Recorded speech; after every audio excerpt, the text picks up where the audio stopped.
Order! Order! You are an incorrigible delinquent at times. Behave yourself, man!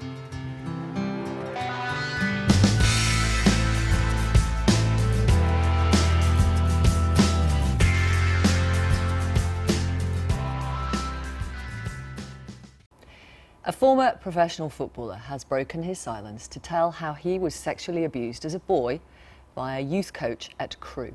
In an exclusive broadcast interview with this programme, Andy Woodward, who played for Bury and Sheffield United, says the abuse left him suicidal, coping with depression and experiencing panic attacks, which got so bad he had to fake an injury during one game. His abuser, Barry Bennell, was sentenced to 9 years in jail in 1998 after admitting 23 charges of sexual offences against 6 boys aged 9 to 15. Andy Woodward believes he was raped over 300 times over a 4-year period. He's here now for his first TV interview, and he hopes that by speaking up now, other players might find the strength to come forward too. Andy, good morning to you. Good morning. Thank you very much for coming on the programme. It's a huge decision to speak about this and to waive your right to anonymity. Why now?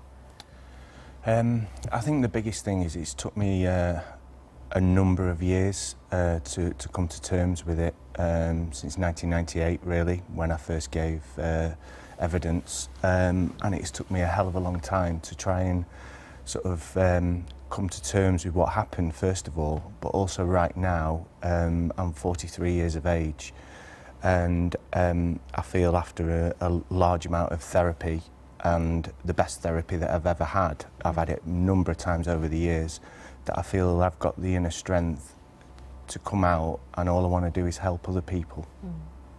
I'm going to ask you in a moment about the nature of some of the abuse, so I want to let our audience know that if they have young children around, they may not want them to hear what you're going to say, because I know you want to be frank and you want to be open. But it started when you were 11 years of age. Tell us how. Well, basically it started when I was 11. I was playing football for Stockport Boys, and I was approached by a football coach who then asked me to go training and he was generating a team. Barry Bennell then, as I know now, it was a thing that he did, and it was his way of finding out which players were the weaker ones or the softer ones. And within about 3 or 4 weeks he asked my parents if I could stay over at his address, and it started there within a few weeks really. Can I ask what he did to you? Initially it was sexual touching, but then it rapidly got worse, and then he raped me. And you think that was hundreds and hundreds of times? I don't want to put a number on how many times, but put it this way, it was for a 4-year period. Right.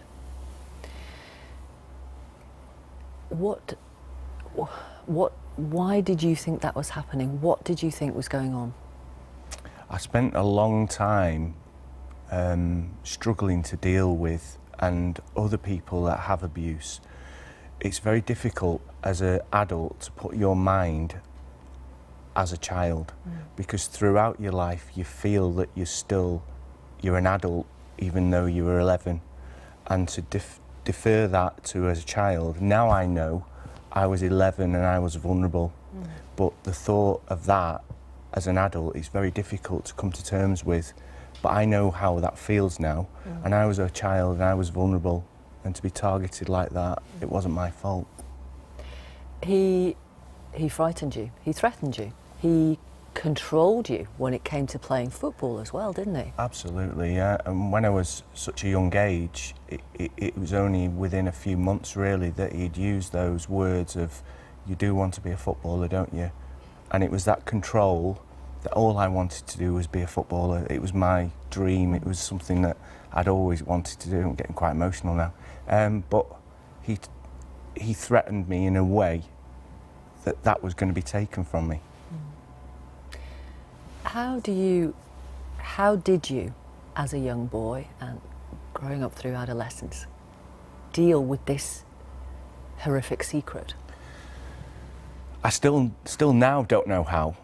My therapist says because I've got inner strength, but I would say that I put it in boxes, and I always refer to boxes because I try to put it in a box and put it to the back of my mind and focus on my football, because that's all I ever wanted and I dreamt of, and I'd say it was a case of, if I can't deal with this, then I'm not going to be a footballer. Right. So with that came a feeling of, I need this and I have to go through it and I have to put up with it. Oh. And if I can't put up with it, then I'm not going to get it. And the reason that you didn't speak about it to anybody, parents, siblings, friends, because you thought the football would be taken away from you? Yeah, I mean, inside I was crying out for somebody at that club, at Crewe Alexandra, to say, what's wrong this? Even back then, even though it was still, you know, in the 80s and 90s, it wasn't prevalent, but I just wanted somebody, but it didn't happen, so. Mm. Tell us about the impact on you of this abuse. When I put the interview out and I said that it's wrecked my life, it's an understatement. It really has. And it's only now that I reflect on my life and I see the things that have happened and events and choices I've made and, you know, and relationships, everything throughout my life until now I've found myself, has been an absolute mess. A mess. Can you give our audience a little insight into the kind of impact it had on you? I think any person that's suffered abuse and rape, etc., will all hopefully understand where I come from when I say this. The impact it's had on my life is just catastrophic, and you live with that all your life. And I can't put it into words what that has done to me, but other people out there will understand what it does to you. Because everybody always says to me, how do you cope with it? How do you deal with it? I think we survive, and that's it. We survive. It led to you attempting to take your own life. It led to periods of depression. It led to panic attacks when you were playing, although you couldn't tell people what was going on. Couldn't say, I'm having a panic attack. So what did you do to cover that up? I don't know, really. I don't know. I even think now how I sort of kept it to myself. Can you just describe what a panic attack is when you're in the middle of a game and this is your job? What was happening to you? The first panic attack I had, I was just going to Tesco for a loaf of bread. It was just after Neil Warnock had said that, you know, potentially he was going to Sheffield United. I was so excited about that. And he wanted to take you with him. Yeah, absolutely. And it was my dream to you know, just get higher and higher. And, you know, I loved it at Bury. And all of a sudden on a Sunday night, I went to Tesco. I went straight through the door, and all this rush of adrenaline went straight through my body. My heart was racing. I was sweating. I thought I was going to die. And somehow I got home. I went to hospital. Professional footballer, what's going on with my body, but the immense feeling that panic attack had on me, I wouldn't wish it on anyone. It's the most scariest thing I've ever had in my life. And then following that, I ended up with panic disorder, which I continually had panic attacks, and I was having them on the pitch. I was trying to play, and although my heart was racing through the game, in my head there was all sorts of things going on, and I actually think now I don't know how I actually played, you know. But you did, because you wanted to, and you did it for a number of years after Bernal was jailed finally, which was 1998. He pleaded guilty on the day of his trial. You'd given a witness statement, clearly, as had a number of other boys. What was it like for you when he was jailed? I think when he was jailed at the time, I just felt safe that he'd been put in prison. I felt safe for my family that he'd gone away, that he couldn't get to anyone of my family. But looking back at the time, his sentence was 9 years. At the time, I was like, yeah, that's great, he's gone. looking back now, 9 years for just what happened to me is not enough. And that's why now I want others to come forward, because it's not right. You're pretty clear that there are other people who have hidden this, that will have potentially experienced what you experienced. I can't speak for others, and I can't. It's very difficult for me to come out and say there is definitely others, etc. I know there is others out there. I hope with this I can give them strength, because it's took 30 years of my life to have this strength, and I just want people to out there to think it's okay, because it is okay. As a result of the interview that you gave to Daniel Taylor in The Guardian, I think one former player has got in touch, is that correct? That's what I've been told that. Right. And I hope there'll be more. I really do. I want to read some messages, if I may, from our audience who are watching you speak this morning. Neil tweets this: any abuse is sickening, but as a football coach, I am truly appalled by what he and others went through. This tweet says, what a brave man. It takes amazing courage to do what he has just done, and he is helping many other people. Paul says this is really hard hitting, but also important. What we should let the audience know as well is that as this man was abusing you as you were growing up, he then started to date your sister and married her. Yeah, he did. With that subject, it's, I'm emotional enough as it is doing this. I find it very difficult to talk about that, to be honest with you. And the time will be right to speak out about that, but I don't feel, I've been totally overwhelmed with the support I've been given. And it's taken a lot to actually come on here to speak about this. And I don't feel that I'm strong enough to talk about that issue as well, if that's okay. That's absolutely fine, of course. Is there something about the culture in football which means it's more difficult for people who've experienced what you have to speak out? Yeah, and that's one of the reasons why I have. Because, do you know, in football, I can tell you categorically back then, there was a dressing room mentality, and as a child, even in the dressing room, there was professional footballers as adults and who've gone on to other things and higher places and whatnot that did give me abuse directly about what was going on within that football club. They specifically said what things are happening to me, and it was happening to me.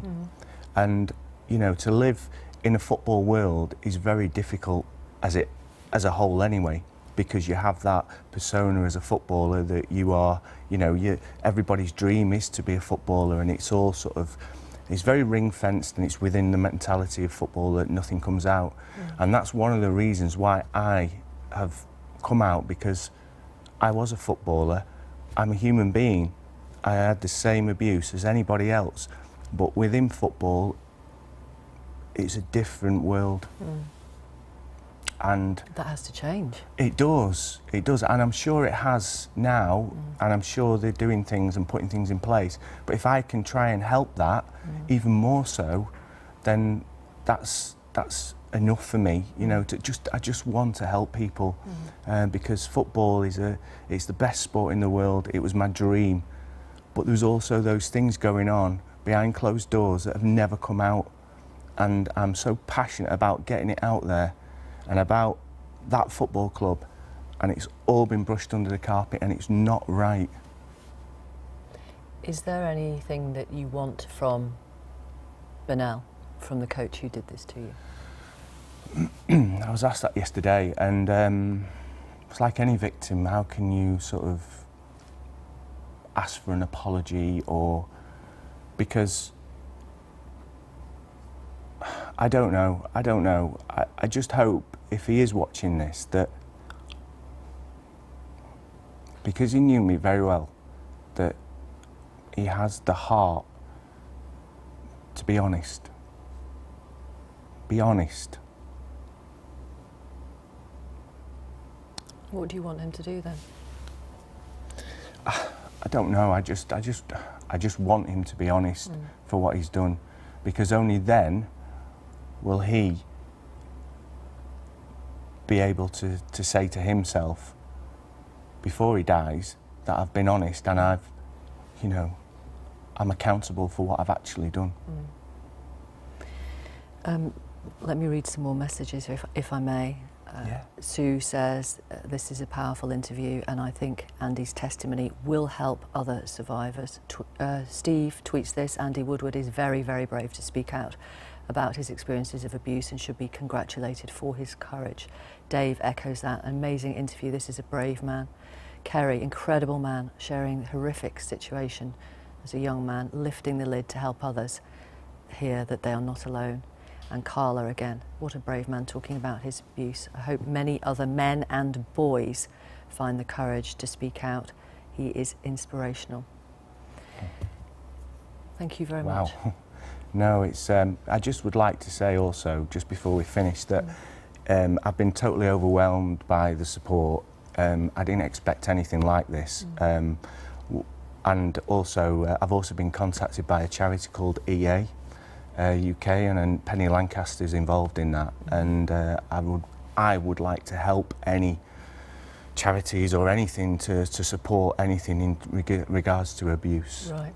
And also, I'd like to thank my therapist, Dr. Lee Martin, who, without him, you know, the therapy I've had, he's starting a company called Expert Minds, and I want to get involved in that.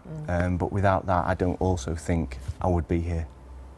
Well, it's a very generous offer you've made. Thank you very much, No, Andy. it's Thanks okay. for talking to us. Thanks Thank for you. coming on the programme. No, thank you very much. And if you want help about any of the kind of things that Andy has been talking about so openly today, you can find details of helplines at bbc.co.uk/action line. I know many of you will want to comment on what Andy's had to say, so please do get in touch and share your own experiences.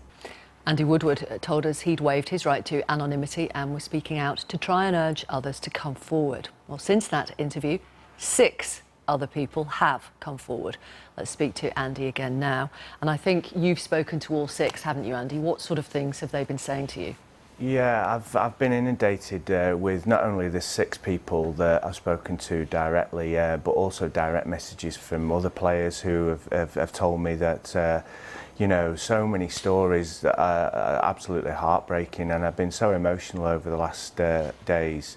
But I mean, they're so harrowing stories, and they've reached out to me and thanked me so much for coming out originally. You know, it's given that faith. So you've spoken to 6, but as you say, other contact via Twitter. In total, how many people do you think have got in touch with you since your interview? I think there's been, gosh, there's several people that have contacted me. I can't put a number on it really, and they vary really in what they've said. And are they all footballers? Yeah, they're ex-footballers, yeah. And did they say to you that they found the courage to speak out because you had?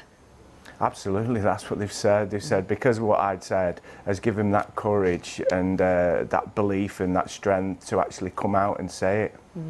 Cheshire Police now say they're investigating. Is this the tip of the iceberg, do you think? I've said it all along, it is the tip of the iceberg. However, some people, it's going to take a long time for them to come out or to speak. You know, there's no rush. The police have started their investigation, and I don't want to put any pressure on anybody.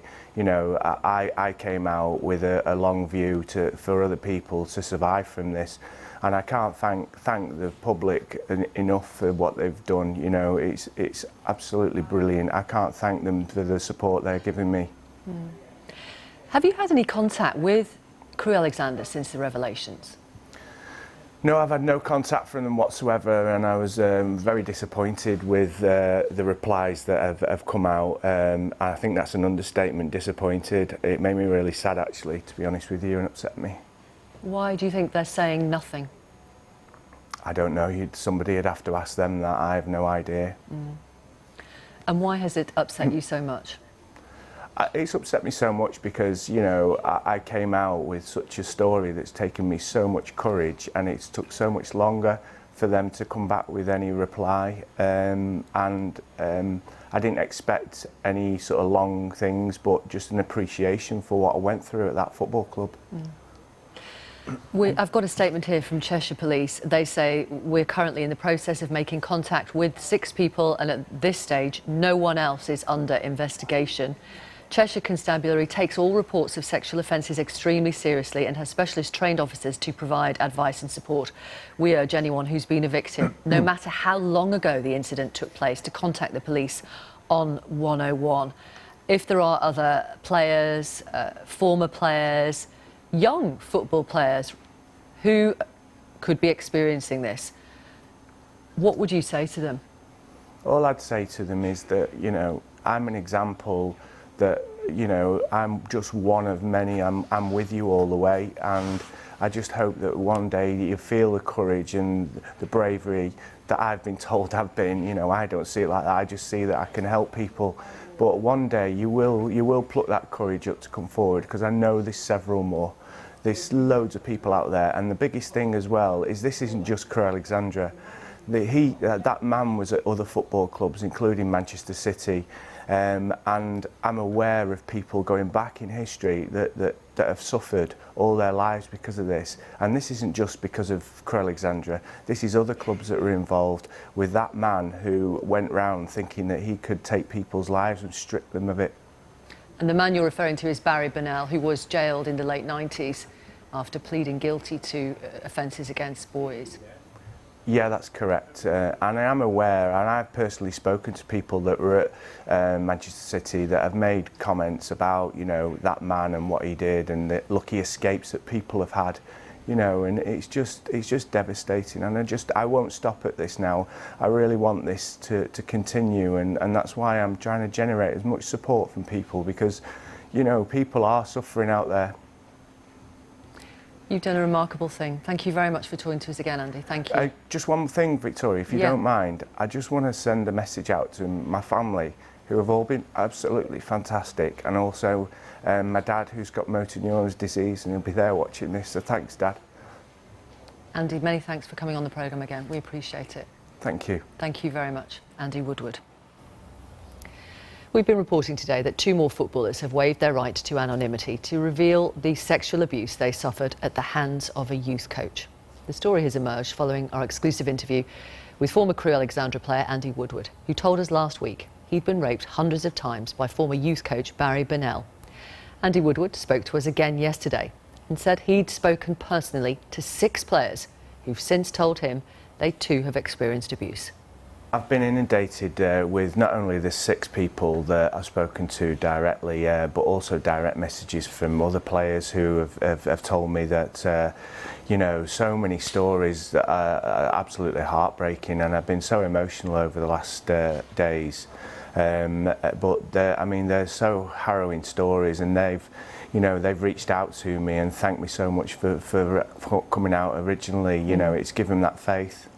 So you've spoken to 6, but as you say, other contact via Twitter. In total, how many people do you think have got in touch with you since your interview? I think there's been, there's several people that have contacted me. I can't put a number on it really, and they vary really in what they've said. And are they all footballers? Yeah, they're ex-footballers, yeah. And did they say to you that they found the courage to speak out because you had? Absolutely, that's what they've said. They've said because of what I'd said has given them that courage and that belief and that strength to actually come out and say it. Cheshire Police now say they're investigating. Is this the tip of the iceberg, do you think? I've said it all along, it is the tip of the iceberg. However, some people, it's going to take a long time for them to come out or to speak. You know, there's no rush. The police have started their investigation, and I don't want to put any pressure on anybody. You know, I came out with a long view for other people to survive from this, and I can't thank the public enough for what they've done. You know, it's absolutely brilliant. I can't thank them for the support they're giving me. Well, Barry Bennell was the former Crewe Alexandra coach, and he was jailed in 1998 for offences against 6 boys. Andy Woodward also told us he was disappointed his old club, Crewe, hadn't spoken out about the abuse. Since then, the chairman, John Bowler, chairman since 1987, told our sports editor Dan Rowan that an inquiry is underway at the club into the crimes Barry Bennell committed while there. Infuriated and very disappointed. And your message to the victims of his crimes? We are, understandably for them, distressed by them and by the accusations that's been made. Looking back now, was there anything you could have done at the time to prevent this from happening? When we've done our inquiries and we've looked into the detail of the various accusations and we've considered them all, then I'll be in a position to answer that kind of question. Your message to Mr. Woodward finally? I'm very sorry for the distress that he's been caused and wish him well. Steve Walters, who became Crewe's youngest ever player at the age of 16, tells The Guardian today he too was abused by Bennell. He said to the newspaper, "All these years I've had this secret inside me, but I want closure, and I know this move will help me move on." The Daily Mirror today devotes its first 5 pages to claims by the former Spurs and England player Paul Stewart that a different coach abused him every day for 4 years until he was 15. He says his attacker got away with it by threatening to kill his relatives if he ever told anyone. He blames the abuse for drink and drug problems later in his career. It was, I guess, a form of grooming then, but I wouldn't know at 11 what grooming was. And we asked if we wanted to drive the car. It started from touching and then developed more and more with sexual abuse and the threats of violence towards your family, really, if you were to breathe a word to anybody. Yeah, I believe he said he was going to kill your brothers and kill your mum. He threatened both my brothers to me and my 2 parents. And of course, you were saying all those years you were playing at the top level. You talked about Paul Gascoigne and Lineker and all these huge household names at the time, John Bonds when you were at Liverpool. Even as you were enjoying that great success, you were dealing with it and had suicidal thoughts as a result of it. Yes, well, in truth, yes. I mean, in football there are lots of highs and lows, which you deal with as part of the game. But I dealt with this inwardly alongside that. It took me some years to talk to my family about it, being my wife, and I struggled and still struggle to this day with the issues. I'm lucky that I've got a strong family unit around me because, you know, I don't really know whether I would have been around today. The most difficult thing throughout is the fact that I was unable and was void of all emotions whatsoever. By the way, the Mirror did give us permission to use that extract. Paul Stewart has waived his right to anonymity to speak to them. Let's talk now to Gordon Taylor. He's the Chief Executive of the Professional Footballers Association, who met Andy Woodward yesterday. Do you think it's the tip of the iceberg? I would suggest there's going to be into double figures from what I'm hearing, that once Andy has come out, we're now seeing more and more players come out and having the confidence to come out, or the courage to come out. But it's going to take some time. When you see, with regard to Andy, he was in touch with our confidential helpline last year and had quite a number of counselling sessions, and particular advice from trained specialists, and then has had the courage and confidence to come out as part of a healing process. And now we're now meeting up with other such players and looking to counsel and advise them with regard to the current situation and the future. Could this man, Barry Bennell, be the Jimmy Savile of the football world? As we've seen in other professions, and you've seen it at the BBC, but it's been in a lot of areas where there are adults in responsible positions over children and have exploited that position with abuse, and it's very harrowing. It's psychologically, obviously disturbing to deal with, but we're looking to make sure that this is in the past, and we've got to be very mindful that this doesn't happen in the present now, and to heed what's happened. There are many more safeguarding issues in place now with the FA and with the Football League and the Premier League, but it's something that we need to be extremely vigilant on, and learn from the past. Thank you, Gordon Taylor, who is the head of the Professional Footballers Association.